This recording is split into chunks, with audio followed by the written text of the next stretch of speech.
ഗ്രഹനില ചിന്തനം എന്ന യൂട്യൂബ് ചാനലിൻ്റെ മറ്റൊരു അധ്യായത്തിലേക്ക് സ്വാഗതം. ഇന്നിവിടെ വിശകലനം ചെയ്യുന്നത് 3/2/1996 ജനിച്ച ഒരാളുടെ ഗ്രഹസ്ഥിതിയാണ്. പൂയമാണ് നക്ഷത്രം, പൂയം 1-ാം പാദം. ആദ്യമേ തന്നെ പറയട്ടെ, ഇദ്ദേഹവുമായി ബന്ധപ്പെട്ട ആൾ എന്നെ വിളിച്ച സമയത്ത് തന്ന ബർത്ത് ടൈം, ജനനസമയപ്രകാരം അവരുടെ കണക്കിൽ ഇത് പുണർദമായിരുന്നു. പക്ഷെ അത് കൃത്യമായിട്ട് ആ സമയം വെച്ച് നോക്കുന്ന സമയത്ത് അത് പുണർദമല്ലാതാവുകയും പൂയമാവുകയും ചെയ്തു. അദ്ദേഹത്തിൻ്റെ നാൾ പൂയം തന്നെയാണ്. കാരണം 3/2/1996 1:54 PM എന്ന് പറയുമ്പോൾ അത് പൂയമാണ്. പൂയം തുടങ്ങി ആദ്യ പാദം നടന്നുകൊണ്ടിരിക്കുന്നു. അതാണ് ഈ സമയത്തിൻ്റെ പ്രത്യേകത. ഗ്രഹസ്ഥിതിയിലേക്ക് വന്നാൽ ശുക്രലഗ്നം 2-0-3 ചന്ദ്രൻ, 4-0-5 രാഹു, 6-7 ഭാവങ്ങൾ ശൂന്യം, 8 ഗുരു ബുധൻ, 9 സൂര്യൻ കുജൻ, 10 ശുക്രൻ ശനി ഗുളികൻ, 11 കേതു, 12 ശൂന്യം. ഇതാണ് ഇദ്ദേഹത്തിൻ്റെ ഗ്രഹസ്ഥിതി. ലഗ്നാധിപനായ ഗ്രഹം ശുക്രൻ 11 ശനിയോടൊപ്പം പുത്രനായ ഗുളികനോടൊപ്പം നിൽക്കുന്നു. നല്ലതല്ല, വളരെ നല്ലതല്ല.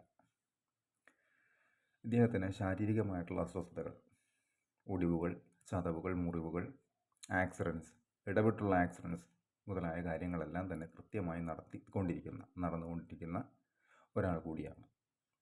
ലഗ്നാധിപനായിട്ടുള്ള ഗ്രഹം ശനിയോടൊപ്പം ഗുളികനോടൊപ്പം ഒക്കെ ഏത് പൊസിഷനിൽ നിന്നാലും അത്തരക്കാർക്ക് മേൽപ്പറഞ്ഞ നെഗറ്റീവ്സ് ഉണ്ടാകാനുള്ള സാധ്യത വളരെ കൂടുതലാണ്. അതുപോലെ തന്നെ ഇവിടെ നിൽക്കുന്ന ഗുളികൻ പിന്നിലേക്കും മുന്നിലേക്കും 2-ലേക്കും 12-ലേക്കും ദൃഷ്ടി ചെയ്യുമ്പോൾ ഭാഗ്യസ്ഥാനത്തേക്ക് അതിൻ്റെ ദൃഷ്ടി വരുന്നുണ്ട്, ലാഭസ്ഥാനത്തേക്കും അതിൻ്റെ ദൃഷ്ടി വരുന്നുണ്ട്. ലാഭസ്ഥാനത്ത് കേതുവാണ്.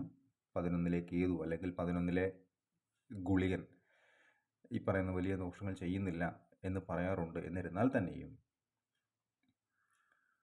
10-ലേക്കൊക്കെ ഒരു ഗുളികൻ്റെ ദൃഷ്ടി എന്ന് പറയുന്നത് പൊതുവേ ചില ഗ്രഹനിലകൾ കണ്ടിട്ടില്ല. ജോലി സംബന്ധമായിട്ട് വലിയ രീതിയിൽ അസ്വസ്ഥതകൾ ഫേസ് ചെയ്യുന്ന, സ്ഥലം മാറ്റങ്ങളോ അല്ലെങ്കിൽ മറ്റു കാര്യങ്ങളൊക്കെ ചെയ്യുന്ന അങ്ങനെയുള്ള ആളുകളുടെ 11-ലായിരിക്കും ഗുളികൻ നിൽക്കുന്നത്. അത് 10-ലേക്ക് ദൃഷ്ടി ചെയ്യുന്നുണ്ടാവും, അല്ലെങ്കിൽ 10-ലായിരിക്കും ഗുളികൻ നിൽക്കുന്നത്. ഇദ്ദേഹത്തിൻ്റെയും ഈ പറയുന്ന പോലെ എന്നാണ്. അതായത് ഒന്നിൽ കൂടുതൽ തൊഴിൽ മേഖലകളുമായി ബന്ധപ്പെട്ട് ഇദ്ദേഹം പ്രവർത്തിക്കേണ്ടി വന്നിട്ടുണ്ട്. ശത്രുതാപരമായിട്ടുള്ള അനുഭവങ്ങൾ തൊഴിലുമായി ബന്ധപ്പെട്ട് ഇദ്ദേഹത്തിന് ധാരാളം തവണ അനുഭവിക്കേണ്ടതായി വന്നിട്ടുണ്ട്. പക്ഷേ അവിടെയെല്ലാം അദ്ദേഹം വിജയിക്കും. കാര്യം 5-ാം ഭാവാധിപനായിട്ടുള്ള ഗ്രഹം ബുധൻ നിൽക്കുന്നത് വ്യാഴത്തിൻ്റെ ക്ഷേത്രത്തിൽ, വ്യാഴത്തിനോടൊപ്പം ഇദ്ദേഹത്തിൻ്റെ ചിന്തകളിൽ അല്ലെങ്കിൽ ഇദ്ദേഹവുമായി ബന്ധപ്പെട്ടിട്ടുള്ള കാര്യങ്ങളിൽ ഉറച്ചൊരു മൈൻഡ് സെറ്റ് ഉണ്ടാവുകയും അതുപോലെ തന്നെ അത്തരം കാര്യങ്ങൾ, നെഗറ്റീവ്സിനെ എങ്ങനെ ഡീൽ ചെയ്ത് കൊണ്ടുപോകണമെന്ന് ഇദ്ദേഹത്തിന് കൃത്യമായി അറിയുകയും ചെയ്യാം. സഞ്ചാരം ബുധദശയിലൂടെ തന്നെയാണ്. പക്ഷേ ഈ 5-ൽ രാഹു ഉണ്ട്. നല്ലതല്ല. 5-ലെ രാഹു എന്ന് പറയുമ്പോൾ പ്രധാനമായും 6, 7, 9, 12 ഭാവങ്ങളിലേക്ക് രാഹുവിൻ്റെ ദൃഷ്ടി പ്രകാരം ഇദ്ദേഹത്തിൻ്റെ മാതാവിൻ്റെ സ്ഥാനത്തേക്ക് രാഹുവിന് ദൃഷ്ടി വരുന്നുണ്ട്, 12-ലേക്ക്. അത് പ്രകാരം ഇദ്ദേഹത്തിൻ്റെ അമ്മയുമായി ബന്ധപ്പെട്ടിട്ട്, അമ്മയുടെ ആരോഗ്യ പ്രശ്നങ്ങളുമായി ബന്ധപ്പെട്ട് വളരെ ബുദ്ധിമുട്ടുകൾ ഇദ്ദേഹം അനുഭവിക്കുന്നുണ്ട് മാനസികമായിട്ട്. അമ്മ സീരിയസ് ഇൽനെസ്, അതായത് ഗുരുതരമായിട്ടുള്ള അസുഖങ്ങളുമായിട്ടൊക്കെ ബന്ധപ്പെട്ട് ഇരിക്കുന്ന ഒരാളാണ് നിർഭാഗ്യവശാൽ.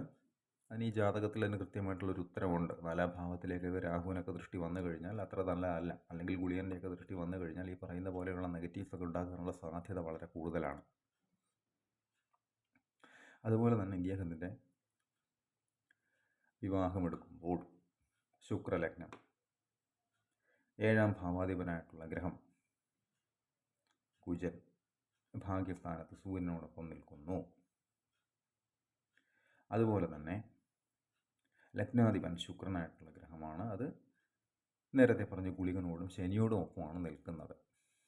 ഇദ്ദേഹത്തിന് പ്രണയ വിവാഹമായിരുന്നു. അതായത് ലഗ്നാധിപനായിട്ടുള്ള വിവാഹകാരകൻ കൂടിയായിട്ടുള്ള ശുക്രനിലേക്ക് ഇവിടെ രാഹുവിൻ്റെ ദൃഷ്ടിയുണ്ട്. ശുക്രൻ ലഗ്നം എന്നൊക്കെ പറയുന്ന സമയത്ത് തന്നെ പൊതുവെ അല്പം പ്രണയ സ്വഭാവമൊക്കെ അദ്ദേഹത്തിൻ്റെ സ്വഭാവത്തിലുണ്ടാകാനുള്ള സാധ്യത വളരെ കൂടുതലാണ്. വിവാഹങ്ങളുടെയും റിലേഷൻഷിപ്സ് പോലെയുള്ള കാര്യങ്ങളുടെയൊക്കെ ഒരു പ്രധാന കാരകനാണ് ശുക്രൻ എന്ന് പറയുന്നത്. അത് ലഗ്നാധിപനായിട്ടൊക്കെ വരുന്നു. അവിടെ ശനി ഗുളികൻ നിൽക്കുന്നു. അവിടേക്ക് രാഹുവിൻ്റെ ദൃഷ്ടി പ്രണയം എന്ന് പറയുന്ന പോസിബിലിറ്റി വളരെ കൂടുതലാക്കും. അതുപോലെ തന്നെ ഈ പറയുന്ന കല്യാണം സുഗമം തന്നെയായിരുന്നു, കുഴപ്പമൊന്നുമില്ല, വളരെ ഹാപ്പിയായി വളരെ ഭംഗിയായി തന്നെയാണ് അത് പോയിക്കൊണ്ടിരിക്കുന്നത്. ചെറിയ ചില നെഗറ്റീവ്സ് ഏതൊരു ജാതകത്തിലുള്ളതുപോലെ ഉണ്ട് എന്നതൊഴിച്ചാൽ മറ്റൊരു പ്രശ്നമുണ്ട്. ഇദ്ദേഹം കല്യാണം കഴിച്ചിട്ട് ഏതാണ്ട് ഒരു 6-7 വർഷത്തിൽ കൂടുതലായി. എന്നിരുന്നാൽ തന്നെ അദ്ദേഹത്തിന് ഇതുവരെയും സന്താന സൗഭാഗ്യം എന്ന് പറയുന്ന ഒരവസ്ഥ ഉണ്ടായിട്ടില്ല. 5-ൽ രാഹു നവാംശം എടുക്കുമ്പോഴും അവിടെ തന്നെയാണ് രാഹുവിൻ്റെ പൊസിഷൻ എന്ന് പറയുന്നത്. അപ്പോൾ സന്താനവുമായി ബന്ധപ്പെട്ടിട്ട് അധികം കാലതാമസമോ അല്ലെങ്കിൽ സന്താനമില്ല എന്ന് തന്നെ പറയുന്ന ഒരവസ്ഥയൊക്കെ ഉണ്ടാകാനുള്ള സാധ്യത പരിശോധിക്കേണ്ടിയിരിക്കുന്നു. ഒരുപാട് ട്രീറ്റ്മെൻറ്റും ഒരുപാട് ഈ പറയുന്ന കാര്യങ്ങളുമൊക്കെ ചെയ്ത ശേഷവും അതിനൊരിപ്പോഴും ഒരു പോസിറ്റീവായിട്ടുള്ള ഒരു സാധ്യത അല്ലെങ്കിൽ ഒരു റിസൾട്ട് ഇന്ന് വരെയും അദ്ദേഹത്തിൻ്റെ ഭാര്യയ്ക്ക് കിട്ടിയിട്ടില്ല. അതിന് ഈ പറയുന്ന ഗ്രഹസ്ഥിതിയുടെ പ്രധാന കാരണമാണ്. ചില ആളുകൾ കണ്ടിട്ടില്ല, അതായത് ഒരുപാട് കാലമായി കല്യാണം കഴിഞ്ഞിട്ട് അവർക്ക് ഇതുവരെയും കുട്ടികളൊന്നും ഉണ്ടായിട്ടില്ല എന്ന് പറയുന്ന ആളുകൾക്ക് പ്രധാനമായും അവരുടെ 5-ാം ഭാവം, 5-ലേക്കുള്ള ദൃഷ്ടി, 5-ാം ഭാവാധിപൻ എവിടെ നിൽക്കുന്നു? ഇവിടെ 5-ാം ഭാവാധിപനുള്ള ഗ്രഹം നിൽക്കുന്നത് വ്യാഴത്തിൻ്റെ ക്ഷേത്രത്തിലാണ്. വ്യാഴത്തിൻ്റെ ശത്രുവാണ് ബുധൻ. അതും ഒരു കാരണമാണ്. പക്ഷേ ഇവിടെ പ്രധാന റീസൺ, തടസ്സം എന്ന് പറയുന്നത് ഈ പറയുന്ന 5-ലെ രാഹു ഒട്ടും നല്ലതല്ല. അതുപോലെ തന്നെയാണ് ഇദ്ദേഹത്തിൻ്റെ ജോലി സംബന്ധമായിട്ടുള്ള ശത്രുത. അതായത് ഇദ്ദേഹത്തിൻ്റെ 6-ാം ഭാവം 1, 2, 3, 4, 5, 6 രോഗസ്ഥാനം, ശത്രുസ്ഥാനം, ധാരാളം ശത്രുക്കൾ തൊഴിൽപരമായിട്ട് ഇദ്ദേഹത്തിനുണ്ട്. അതായത് അത്യാവശ്യം നല്ല രീതിയിലുള്ള ശത്രുക്കൾ തന്നെ ധനപരമായിട്ടുള്ള കാര്യങ്ങൾക്ക് ഇദ്ദേഹം ഫേസ് ചെയ്യാറുണ്ട്. പക്ഷേ അതിനെ ഓവർകം ചെയ്ത് പോകാനുള്ള ഒരു തന്ത്രം ഇദ്ദേഹത്തിന് അറിയാം. അതുകൊണ്ട് അതിൽ അദ്ദേഹം വളരെ പോസിറ്റീവായി ചിന്തിക്കുന്നു, ധൈര്യമായിട്ട് മുന്നോട്ട് പോവുകയും ചെയ്യുന്നു. അതിൻ്റെ ധനപരമായിട്ടുള്ള നേട്ടങ്ങളും എന്ത് ചെയ്താലും ക്യാഷ് എന്ന് പറയുന്ന പണം കിട്ടുക എന്ന് പറയുന്ന ഒരവസ്ഥ ഇദ്ദേഹത്തിന് തീർച്ചയായിട്ടും ഉണ്ട്. 2-ാം ഭാവാധിപനായിട്ടുള്ള ബുധൻ നിൽക്കുന്നത് ഗുരുവിനോടൊപ്പമാണ്. അതുപോലെ തന്നെ ഇദ്ദേഹം ഇപ്പോൾ സഞ്ചരിക്കുന്നത് ബുധനിൽ രാഹു, അതിലേക്ക് വരാം. അതിനു മുൻപ് ഈ രോഗസ്ഥാനം 6-ാം ഭാവാധിപൻ, ലഗ്നാധിപനും 6-ാം ഭാവാധിപനും ഒറ്റ ഗ്രഹമാണ്. ഏത്? ശുക്രൻ. ആ ശുക്രനാണ് ശനിയോടൊപ്പം ശത്രുവായ ഗുളികനോടൊപ്പം നിൽക്കുന്നത്. നല്ലതല്ല, ഒട്ടും നല്ലതല്ല. നേരത്തെ പറഞ്ഞ ഒടിവുകളും ചതവുകളും മുറിവുകളും ഒക്കെ ഇത്തരക്കാർക്ക് പതിവായി ഇടവിട്ട് അല്ലെങ്കിൽ പ്രത്യേകിച്ചും ഈ പറയുന്ന അതും 10-ലാണ് നിൽക്കുന്നത്. ജോലി സംബന്ധമായിട്ടുള്ള കാര്യങ്ങളുമായി ബന്ധപ്പെട്ടിട്ടൊക്കെ യാത്രകളൊക്കെ ചെയ്യുന്ന സമയത്തൊക്കെ വളരെയധികം ശ്രദ്ധിക്കുക ഇത്തരക്കാരെ. അല്ലാത്ത പക്ഷം ഈ പറയുന്ന ഇപ്പോൾ വളരെ സീരിയസ് ആയിട്ടുള്ള ഒരു ആക്സിഡൻറ്റ് കഴിഞ്ഞ് ഗുരുതരമായിട്ടുള്ള ഫ്രാക്ചർ കാലുകൾക്ക് ഒരു കാലിന് ബാധിച്ചിട്ടാണ് ഇദ്ദേഹം ഇപ്പോൾ റെസ്റ്റ് എടുക്കുന്നത്. ബുധനിൽ രാഹുവാണ്. അതായത് 8/1/2024 തൊട്ട് 15/4/2026 വരെ. ഇപ്പോൾ 2-3 മാസം മുൻപാണ് ഈ പറഞ്ഞ ആക്സിഡൻ്റ് ഉണ്ടായത്. ബുധനിൽ രാഹു, ബുധദശ 5-ൽ നിൽക്കുന്ന രാഹുവിൻ്റെ അപകാരം. ഈ രാഹുവിൻ്റെ ഒക്കെ അപകാരം വരുന്ന സമയത്ത് 5-ലൊക്കെയാണ് അല്ലെങ്കിൽ 7-ലൊക്കെയാണ് എന്നുണ്ടെങ്കിൽ അത്യാവശ്യം നല്ല രീതിയിലൊക്കെ ശ്രദ്ധിച്ചൊക്കെ മുന്നോട്ട് പോവുക. ശ്രദ്ധിക്കുന്നവർക്ക് പോലും മോശമായിട്ടുള്ള അനുഭവങ്ങൾ ഉണ്ടാകാനുള്ള സാധ്യത പൊതുവെ വളരെ കൂടുതലാണ്. അപ്പോൾ ശ്രദ്ധിക്കാതെയും കൂടെ പോയി കഴിഞ്ഞാൽ ചിന്തിക്കാവുന്നതേ ഉള്ളൂ. ഇദ്ദേഹത്തിൻ്റെ ദശകളിലേക്ക് കടന്നു വരുമ്പോൾ ഇദ്ദേഹം ശനിദശയിലായിരുന്നു ജനനം. പൂയം, അനിഴം, ഉത്രട്ടാതിയൊക്കെ ജനിക്കുന്നത് ശനിദശയിലാണ്. ജന്മശിഷ്ടം 2011 വരെ, 96 തൊട്ട് 2011 വരെ. ബുധൻ അതിനുശേഷം ബുധദശയായിരുന്നു 2028 വരെ. അതിനുശേഷം കേതു 7 കൊല്ലം. ശ്രദ്ധിക്കുക, വളരെയധികം ശ്രദ്ധിക്കുക. 11-ലാണ് കേതു. എന്നിരുന്നാൽ തന്നെയും വളരെയധികം ശ്രദ്ധിക്കുക. അതുപോലെ തന്നെ ശുക്രൻ 24/12/2035 തൊട്ട് 24/12/2055 വരെ ലഗ്നാധിപനായിട്ടുള്ള 6-ാം ഭാവാധിപനായിട്ടുള്ള ശുക്രൻ നിൽക്കുന്നതിൻ്റെ അവസ്ഥ ഞാൻ നേരത്തെ പറഞ്ഞു. അവിടെ ഗുളികനുണ്ട്. ഗുളികൻ്റെ സാന്നിധ്യം ഒട്ടും നല്ലതല്ല. ഒപ്പം ശത്രുവായ ശനിയുമുണ്ട്. ഗുളികൻ്റെ ശത്രു അല്ലെങ്കിൽ ശനിയുടെ ശത്രുവായ ഗുളികൻ എന്നൊക്കെ പറയുന്നത് പോലെ. അപ്പോൾ ഈ ഒരു ദശ കടത്തിവിടലിന് അല്പം ടാസ്ക്കാണ്. കേതുദശയേക്കാൾ അല്പം ടാസ്ക്കാണ്. അതിന് വേണ്ടുന്ന മുൻകരുതലുകൾ, അതിന് വേണ്ടുന്ന പരിഹാരങ്ങൾ കൃത്യമായി അക്കമിട്ട് പറഞ്ഞു കൊടുത്തിട്ടുണ്ട്. എന്തുകൊണ്ടാണ് ഈ പരിഹാരം ചാനലിൽ അല്ലെങ്കിൽ വീഡിയോയിൽ പറയാത്തത് എന്ന് പറഞ്ഞു കഴിഞ്ഞാൽ ചിന്തിക്കേണ്ടുന്ന പ്രധാന കാര്യം, ഇപ്പോൾ ഇവിടെ 5-ൽ രാഹുവുണ്ട്, അല്ലെങ്കിൽ ലഗ്നാധിപനായിട്ടുള്ള ഗ്രഹം ശുക്രൻ ഗുളികനോടൊപ്പം നിൽക്കുന്നു. സ്വാഭാവികമായിട്ടും എല്ലാവർക്കും അവരവരുടെ ജാതകത്തെക്കുറിച്ചൊരു കൗതുകം ഉണ്ടാകും. അത് തന്നെ ചുമ്മാ എടുത്തു വെച്ചിട്ട് നോട്ടം നോക്കും. ഇവിടെ എൻ്റെ എങ്ങനെയാണോ ഇങ്ങനെയാണ് ഈ പറഞ്ഞിട്ടുള്ള പരിഹാരം കൃത്യമായിട്ട് അവർ ശ്രമിക്കും. പല ആളുകളും അങ്ങനെ വിളിക്കാറുണ്ട്, എൻ്റെ ചാനൽ ഇതുപോലെ കണ്ടു, ഞാൻ അങ്ങനെ പരിഹാരം ചെയ്തു, എനിക്ക് നല്ലതല്ല മോശമാണ് സംഭവിച്ചത് എന്ന്. ഒരു ഡോക്ടർ തന്നെ ഒരാൾക്ക് മരുന്ന് കൊടുക്കുന്നത്, ഒരാൾക്ക് 2 പേർക്ക് പനി വന്നു, അത് ഒരേ മരുന്നായിരിക്കില്ല ചിലപ്പോൾ കൊടുക്കുന്നുണ്ടാവുക. ആ പനിയുടെ മെഷർമെൻറ്റ് എന്താണ്, അതിൻ്റെ അളവ് എത്രമാത്രം കൂടുതലുണ്ട് കുറവുണ്ട് എന്ന് കരുതിയിട്ടായിരിക്കും. അപ്പോൾ അതേസമയം ഈ 2 പേരും ഒരേ മരുന്ന് തന്നെ ഒരേ ഡോസിൽ കഴിച്ചു കഴിഞ്ഞാൽ ഒരിക്കലും അത് നന്നായിരിക്കില്ല. അത് വളരെ ലളിതമായിട്ടുള്ള യുക്തിയാണത്. അപ്പോൾ അതുകൊണ്ടാണ് ഈ പല ആളുകളും വിളിച്ചു ചോദിക്കുന്നത് എന്തുകൊണ്ടാണ് ഈ പരിഹാരങ്ങൾ ചാനലിൽ പറയാത്തത്. പരിഹാരങ്ങൾ പറയാത്തതിൻ്റെ പ്രധാന കാരണം അത്തരം പരിഹാരങ്ങളുമായി ബന്ധപ്പെട്ട് ചില ആളുകൾക്ക് അബദ്ധം 100% പറ്റുന്നുണ്ട്.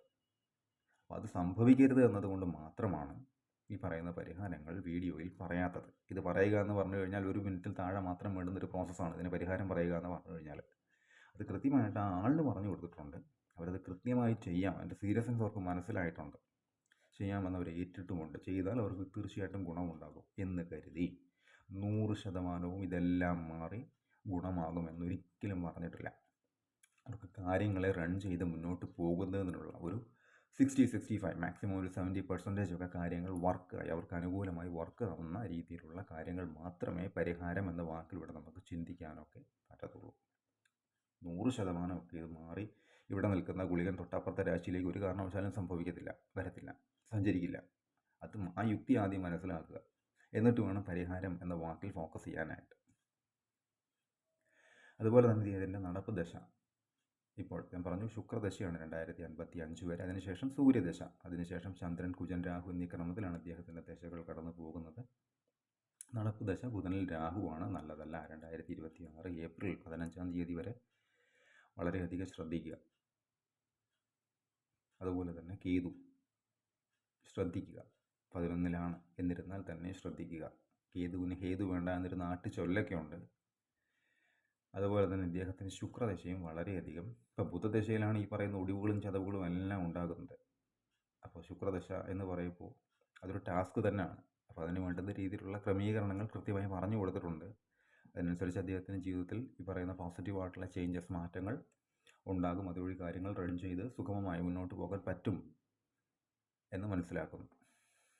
ഇതാണ് ഈ ഗ്രഹനിലയുമായി ബന്ധപ്പെട്ട് പറയാനുള്ള കാര്യങ്ങളെന്ന് പറയുന്നത്. കൺസൾട്ടേഷൻ ആവശ്യമുള്ള ആളുകൾക്ക് ഈ നമ്പറിൽ കോൺടാക്റ്റ് ചെയ്യാവുന്നതാണ്. കോൺടാക്റ്റ് ഡീറ്റെയിൽസ് ഡിസ്ക്രിപ്ഷൻ ബോക്സിൽ കൊടുത്തിട്ടുണ്ട്. ഇത്തരം വീഡിയോസ് ഇനിയും തുടരും. നന്ദി.